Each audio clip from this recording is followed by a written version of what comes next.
Good evening, I'm Erin Burnett. Out front tonight, the breaking news, the stunning testimony of the former FBI Director James Comey. Here is Comey's first-person account of his meetings and conversations with the president. I've got it right here. It's 6 pages. These are contacts laid out in this document that Comey felt, quote, compelled to document, something he had not done in the past. He says there were 9 one-on-one conversations with the president in 4 months, which, by the way, compares to 2 conversations with President Obama in 3.5 years. Comey writes about a dinner with the president. Comey expected other guests, but it was just the 2 of them. And at that dinner, Comey writes in here that the president made, quote, an effort to have me ask for my job and create some sort of patronage relationship. And at that dinner, Comey then said Trump made things very awkward, his words, when the president said, quote, I need loyalty. I expect loyalty. One Democratic senator tonight says some of Comey's testimony rises to almost Watergate level. But the president is also claiming victory tonight. Trump's personal lawyer representing him on the Russia investigation, Mark Kasowitz, says, and I quote him, the president feels completely and totally vindicated. We are covering this breaking story from every angle. We begin with Jim Sciutto out front tonight. And Jim, in every way, this is stunning. To get this testimony a day in advance, to have it be so personally written. No question. One way it's stunning, Director Comey, Fire Director Comey, directly contradicts the president. On May 18th, just 2.5 weeks ago, the president was asked if in any way, shape, or form, those exact words, he tried to interfere with the investigation of Michael Flynn. He said no twice, and next question. In his testimony, his written testimony, Director Comey, Fire Director Comey, lays out in great detail very much the opposite case, saying that the president asked him to stop that investigation. On the crucial question of whether the president attempted to influence ongoing FBI investigations, Comey said the president told him, quote, I hope you can see your way clear to letting this go, to letting Flynn go. He is a good guy. I hope you can let this go. Comey makes clear, quote, I had understood the president to be requesting that we drop any investigation of Flynn in connection with false statements about his conversations with the Russian ambassador. In his letter firing the FBI director, the president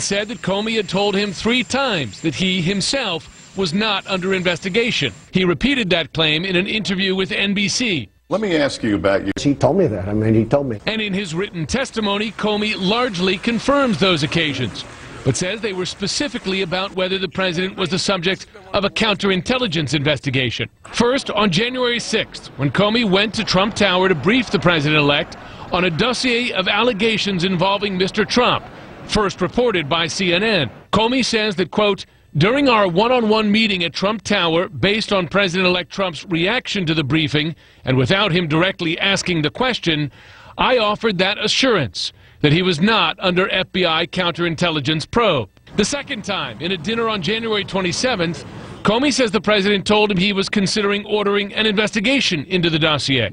Comey says, quote, I replied that he should give that careful thought because it might create a narrative that we were investigating him personally, which we weren't. And in a March 30th phone call, Comey, quote, explained that we had briefed the leadership of Congress on exactly which individuals we were investigating, and that we had told those congressional leaders that we were not personally investigating President Trump.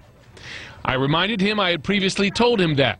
He repeatedly told me, we need to get that fact out. The dossier in particular attracted the president's attention. He said he had nothing to do with Russia, had not been involved with hookers in Russia, and had always assumed he was being recorded when in Russia.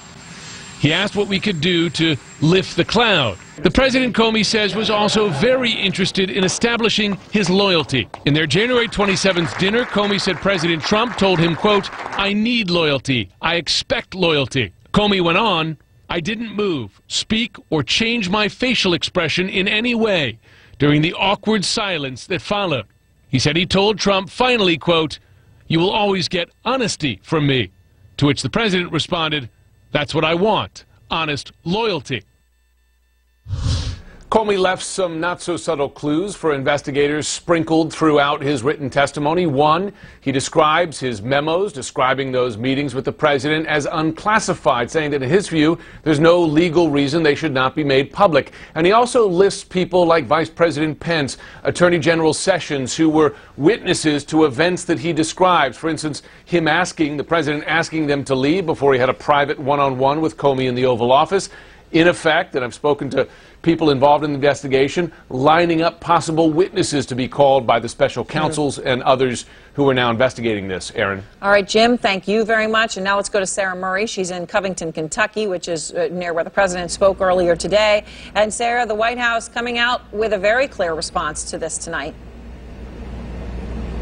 Well, Aaron, it was very interesting to watch this play out because the president was here, he was speaking, and essentially, as soon as he left the stage, that is when this testimony dropped. Now, we have not heard from the president directly on this, but we have heard from his special counsel, Mark Kasowitz. You pointed out the president feels completely and totally vindicated. That was the message from Mark Kasowitz. But from the White House's perspective, they are directing everything to the special counsel, or they are directing it to the Republican National Committee. Sarah Huckabee Sanders actually pointed to a statement from the RNC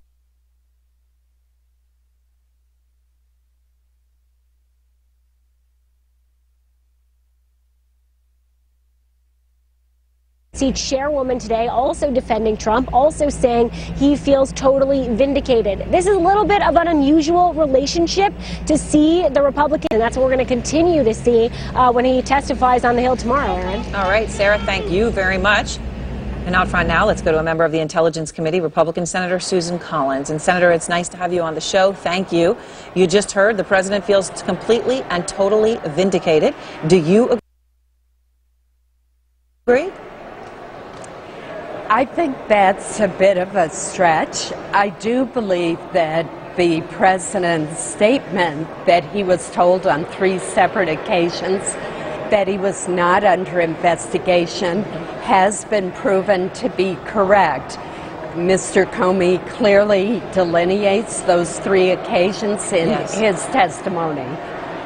Yes, he absolutely did. Now, I want to ask you, when you said you think that's a bit of a stretch, just to ask you about some other parts here of the testimony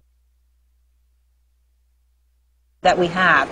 You know, of course, the FBI director serves a 10-year term, expressly so that the director is not a political arm of a president, of any president. Comey says the president did something highly inappropriate. He says the president asked him to dinner, a dinner the FBI director thought would include others, but it didn't. It was just him and the president. And Comey writes, Senator, my instincts told me that the one-on-one setting and the pretense that this was our first discussion about my position meant the dinner was, at least in part, an effort to have me ask for my job and create some sort of patronage relationship. Comey then continues to say that the president said, I need loyalty, I expect loyalty. As for Comey, he says, I didn't move, speak, or change my facial expression in any way during the awkward silence that followed. We simply looked at each other in silence. Senator, do you think the president was right to do this, to ask for the FBI director's loyalty? No, I don't.